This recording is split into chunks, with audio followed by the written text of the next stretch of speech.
Hi friends, welcome to BSK education channel. Friends, ఇప్పుడు వీడియోలో తెలంగాణలో పోలీసు ఉద్యోగాల భర్తీకి సంబంధించి ఒక బిగ్ బ్రేకింగ్ న్యూస్ అయితే రావడం జరిగింది. వచ్చే నెలలోనే పోలీసు ఉద్యోగాల ప్రకటన అంటూ ఈనాడు న్యూస్ పేపర్లో ఒక సంచలన ఆర్టికల్ అయితే రిలీజ్ కావడం జరిగింది. సో ఆర్టికల్ సంబంధించి పూర్తి రాని వీడియోలో చూద్దాం. సో ఫ్రెండ్స్, మీరు ఎవరైతే మన ఛానల్ మొదటిగా విజిట్ చేస్తున్నారో ఛానల్ని సబ్స్క్రైబ్ చేయడం ద్వారా మన ఛానల్లో ఎప్పుడు అప్లోడ్ చేసే ఇంపార్టెంట్ జాబ్ అప్డేట్స్ మిస్ కాకుండా ఉంటారు. సో ఈరోజు ఈనాడు న్యూస్ పేపర్లో వచ్చిన ఆర్టికల్ ప్రకారం చూసినట్లయితే ఉద్యోగాల భర్తీకి సంబంధించి తెలంగాణ రాష్ట్ర ప్రభుత్వం ఆమోదం తెలపడంతో పోలీస్ శాఖలో పోస్టుల నియామకానికి అధికారులు చర్యలు చేపడుతున్నారు. వచ్చే నెలలోనే అనగా జనవరిలోనే ఉద్యోగాలకు సంబంధించి ప్రకటన విడుదలయ్యే అవకాశం ఉందని తెలిసింది. ఈసారి నియామక ప్రక్రియను మరింత సరళం చేసేందుకు ప్రత్యేక యాప్ను రూపొందించాలని పోలీస్ నియామక మండలి అధికారులు యోచిస్తున్నారు. తద్వారా అభ్యర్థులు దరఖాస్తు చేసుకోవడంలో ఎదురవుతున్న ఇబ్బందులను తొలగించాలని భావిస్తున్నారు. పోలీస్ శాఖలో ప్రస్తుతం 20,000 పైచిలకు పోస్టులు ఖాళీగా ఉన్నట్లు గుర్తించారు. ఈ పోస్టుల భర్తీని పోలీస్ నియామక మండలి TSL-PRB చేపడుతుంది. 2018 మేలో నియామక మండలి దాదాపు 16,000 పైచిలకు పోలీసు ఉద్యోగాల భర్తీ ప్రకటన జారీ చేసిన సంగతి తెలిసిందే. ఉమ్మడి రాష్ట్రంలో కూడా ఒకేసారి ఇన్ని ఉద్యోగాలు భర్తీ చేయలేదు. ఇప్పుడు అంతకంటే ఎక్కువ ఉద్యోగాలు భర్తీ చేయాల్సి రావడంతో అందుకు తగ్గట్టుగా నూతన సాంకేతిక పరిజ్ఞానాల వినియోగంపై దృష్టి సారించారు. పోలీస్ నియామక ప్రక్రియ మిగతా ఉద్యోగాల భర్తీ కంటే భిన్నంగా ఉంటుంది.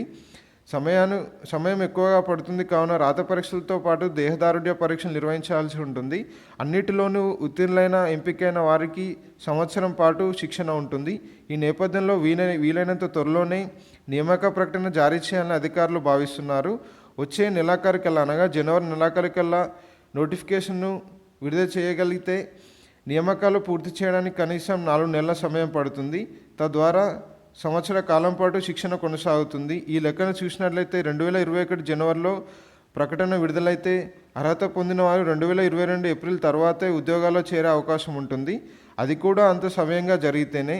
ఈ అంశాల దృష్ట్యా ప్రభుత్వం ఆమోదం తెలపగానే పోలీస్ అధికారులు నియామక ప్రక్రియ ప్రారంభించనున్నారు. అన్నీ అనుకూలంగా అంటే జనవరి నెలాఖరుకల్లా పోలీస్ నోటిఫికేషన్ సంబంధించి ఉద్యోగ ప్రకటన జారీ అయ్యే అవకాశం ఉందని ఈ ఆర్టికల్ ప్రకారం తెలుస్తుంది. సో ఒకసారి నియామకాలకు సంబంధించి న్యూ అప్డేట్ చూసినట్లయితే గత 2 నియామకాల నుంచి పోలీస్ ఉద్యోగాలకు సంబంధించి ఆన్లైన్లోనే దరఖాస్తు స్వీకరిస్తున్నారు. దరఖాస్తు ప్రక్రియ పూర్తి చేశాక తమ పేర్లు తప్పుగా నమోదైందని, కులం పేర్కొనలేదని చెబుతూ రకరకాల ఫిర్యాదులు అందుతున్నాయి. ఈ సమస్యలు నివారించేందుకు ఈసారి నియామక ప్రక్రియకు సంబంధించి నియామకాల కోసం ప్రత్యేకంగా ఒక యాప్ను రూపొందించే ఆలోచనలో అధికారులు ఉన్నారు. అభ్యర్థులంతా ఆ యాప్ను డౌన్లోడ్ చేసుకొని దాని ద్వారా దరఖాస్తు చేసుకోవచ్చు. ఏవైనా తప్పులు దొరికినా వెంటనే సరిదిద్దుకోవచ్చు. నియామకాలపై సంబంధించి మండలి తీసుకునే నిర్ణయాలను ఎప్పటికప్పుడు యాప్ ద్వారా అభ్యర్థులకు చేరవేయవచ్చు. అభ్యంతరాల స్వీకరణ మరియు అనుమానాల నివృత్తి సంబంధించి ఇలా మెరుగైన నిర్వహణ కోసం ప్రత్యేక యాప్ అభివృద్ధి చేసి దీని ద్వారా నియామక ప్రక్రియ పూర్తి చేయాలని భావిస్తున్నారు. సో మొత్తంగా ఈ ఆర్టికల్ ప్రకారం చూసినట్లయితే వచ్చే నెలాఖరుకల్లా అనగా జనవరి నెలాఖరుకల్లా అసలు ఎన్ని పోస్టులను భర్తీ చేయనున్నారో, ఒకేసారి 20,000 పోస్టులను భర్తీ చేశారా లేదా అని దానిపై ఒక క్లారిటీ వచ్చే అవకాశం ఉంది. కానీ ఈసారి కొత్తగా నియామకాలకు సంబంధించి ఒక ప్రత్యేక యాప్ను రూపొందించి అభ్యర్థులు దాని ద్వారా అప్లై చేసుకునే విధంగా అధికారులు ఆలోచిస్తున్నారు.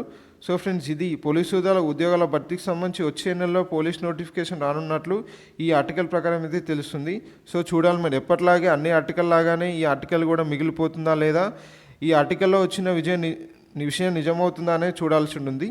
సో ఫ్రెండ్స్, ఇది వీడియోకి సంబంధించి ఇంపార్టెంట్ అప్డేట్. నెక్స్ట్ వచ్చే వీడియోలో పోలీసు ఉద్యోగాల భర్తీకి సంబంధించి ఎటువంటి అఫీషియల్ అప్డేట్ వచ్చినా BSK ఎడ్యుకేషన్ ఛానల్లో పోస్ట్ చేయడం జరుగుతుంది. Friends, thank you for watching.